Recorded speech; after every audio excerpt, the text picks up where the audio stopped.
topic. The outgoing European Commission President, José Manuel Barroso, told the Herzliya conference here in Israel yesterday that the current pause in the Israeli-Palestinian negotiations was untenable in the long run.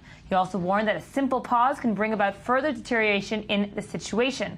We're joined now in studio by the i24 news correspondent, who's usually in London, but here today in the Jaffa Port, Jonathan Sacerdoti. Hi, Jonathan. Thank you for joining us. Good to be here. So this is a first, a high-level speaking, ranking official from the EU talking after the stalemate of the Israeli-Palestinian peace talks, and of course after the settlement announcement by Israel, and he had something to say about both.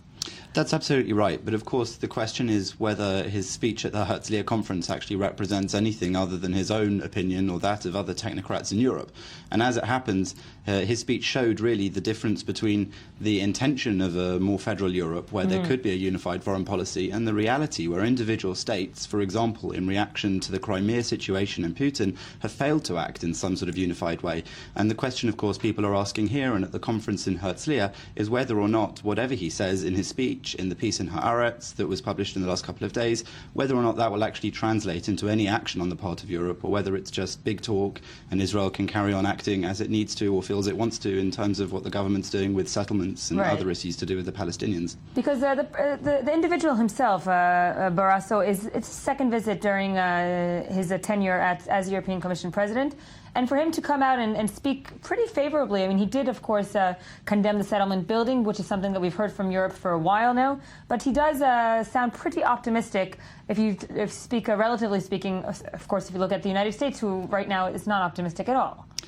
It's right. I think there seems to be this pause in the talks and negotiations. Right, it seems the to rhetoric be used. the opportunity, though, for everybody to jump in and say what they've been holding back for some months. And so I think he was joining that club, really. But yes, his speech was mostly very positive. He was talking actually about the way that Israel could be treated were there to be peace in the future, much like David Cameron did during his visit to Israel a while ago, talking about this sort of ideological perfect world where there was no conflict at all between Israelis and Arabs, whether they be Palestinians or other nationalities in the region. And I think that what he was saying is that should that day come, then there's a big prize ahead for Israel and a future Palestinian state, whereby they could be like the Switzerland of the EU. So they're not part of the EU, but they would enjoy these very good trade terms, they would enjoy very good relations with Europe, and that's sort of the carrot he was dangling. And he was actually not so big on the stick. He didn't really say very much about what would happen if that didn't go ahead, and that seems to be the position that people like him and other European leaders are taking.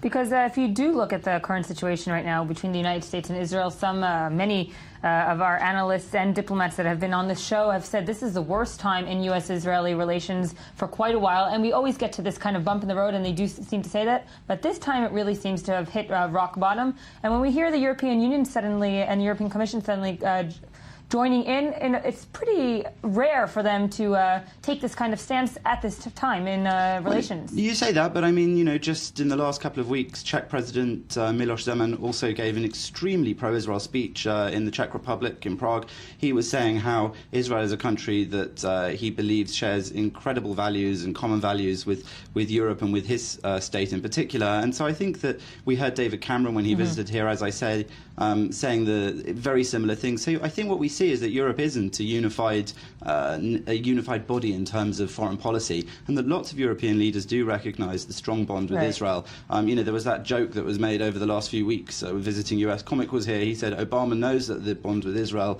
is unbreakable because he's been trying to break it for 5 years and he hasn't managed. But we haven't really got that with Europe. The European leaders have kept out of the argument. They've said they support the negotiations of Kerry. Now those negotiations seem to have floundered and failed, certainly for the moment. European leaders are coming here and saying, actually, we still support Israel. We would like there to be peace.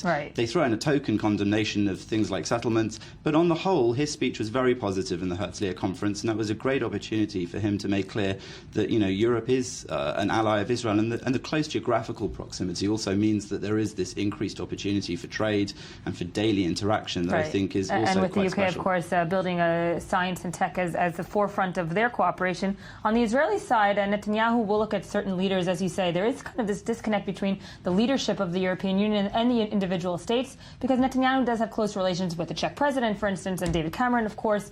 But after the European Parliament elections and the results that are coming out of there, Europe is still this red signal for the Israeli government and for the Israeli Foreign Ministry. It's a headache.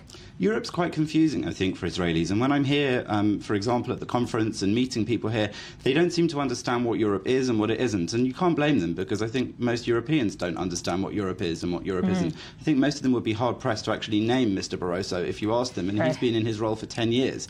So it gives you an idea of the way these people do or don't represent the ordinary European citizen. As you say, there's a huge amount of support among some European leaders. And Europe does, in fact, have very good trade with Israel, and the high-tech hub of the UK government that's set up here to incorporate that sort of interaction is just one example of the high level of cooperation that goes on. So I think that Europe on the whole doesn't behave as one unified foreign policy body, and I think that European states on the whole are pretty supportive of Israel in this situation, but they want to see a peaceful outcome, and they do support Palestinian statehood. So they say the right things, but really they're not getting involved. They're leaving it to the Americans, and to, more importantly, as Barroso said yesterday, they're leaving it to the Israelis and the Palestinians to negotiate. Meaning we're not going to see any kind of formulated foreign policy, or at least comprehensive foreign policy, coming out of the Europeans, because now's their chance. I mean, the US is taking a step back. I don't think Europe could impose a unified foreign policy in relation to Israel or anywhere else if it wanted to, and I think that what we saw... Because it's so divided... Because that's not how Europe works. What we saw with Putin's actions, they were carefully calculated